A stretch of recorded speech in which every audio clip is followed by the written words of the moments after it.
Labor Day is hardly a holiday for the unemployed. With one job for every 6 job searchers, the mood of the jobless growing grimmer.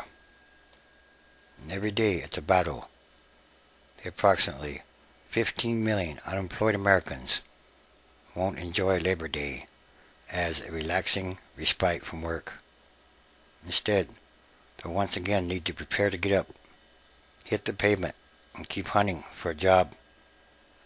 And they were left out of the latest unemployment rate, as they are every month. Millions and millions of hidden casualties of the Great Recession who are not counted in the rate because they have stopped looking for work altogether.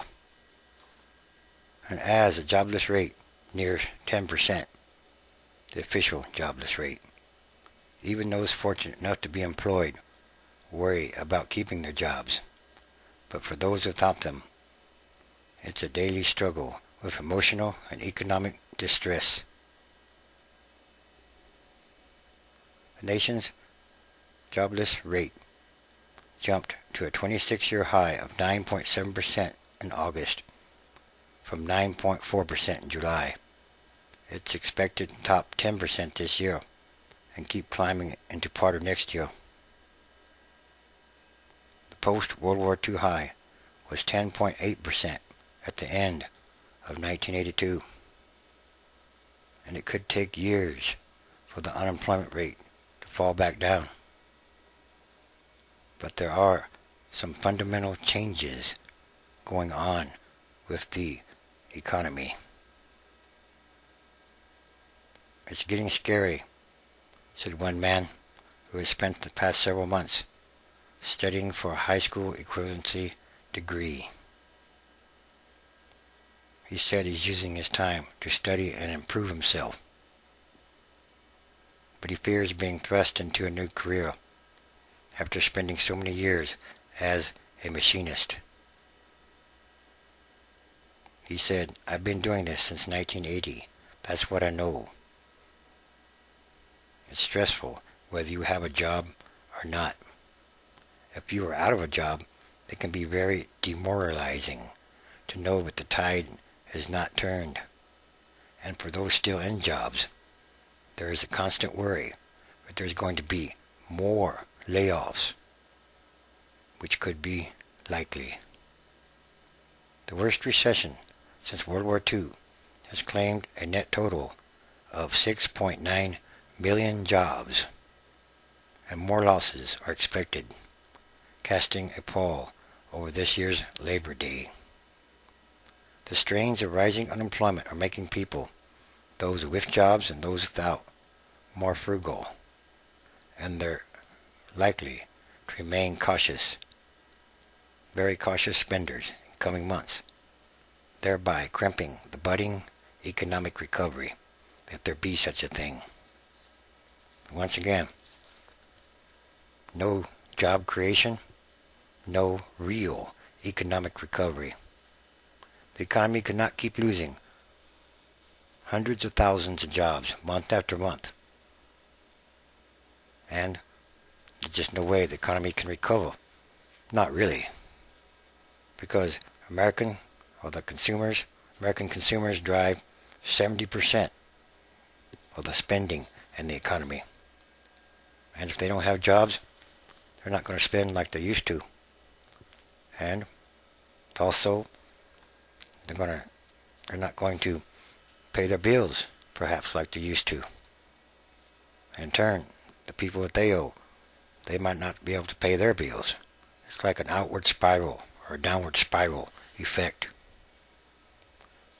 The strains of rising unemployment. And, once again, these are more signs.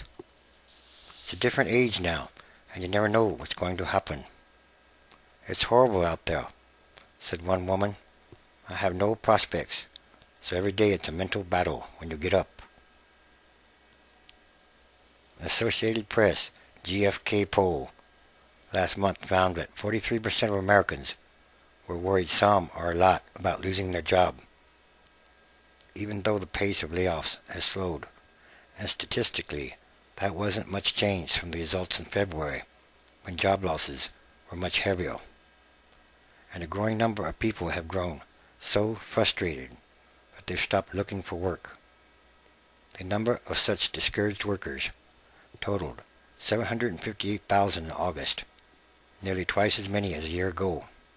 Because they've abandoned their job searches, they aren't included in the government's count of the 14.9 million people who are unemployed, and yes, still rising. If discouraged workers and people who have settled for part-time work are included, the unemployment rate would have been 16.8% in August, the highest on record. And right now, there are 6 people unemployed for each job opening, says an economist of the Economic Policy Institute. If you are not successful in finding work, you are in a cruel game of musical chairs with 6 people circling around one chair. Earlier this week, Federal Reserve officials said they hope or they expect the pace of the recovery to pick up in 2010, perhaps if all goes well, or theoretically. But the likely strength of the upturn is uncertain because of concerns about how much consumers will borrow and spend. A poor job market, evaporated wealth from home and stock values, hard to get credit, and wages that aren't likely to rise much anytime soon mean Americans face considerable headwinds, federal officials say. How consumers behave is crucial to the recovery because their spending accounts for roughly 70% of economic activity.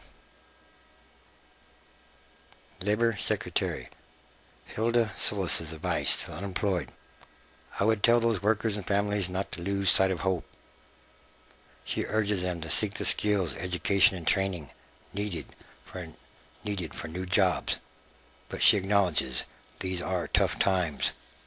Americans are facing monumental challenges, she said.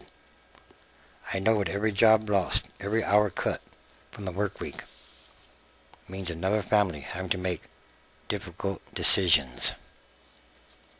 And, once again, everything that must change rapidly. Real change must happen, and it is in the process. There's something more going on here, something much bigger. And these are more signs of the end times transition days.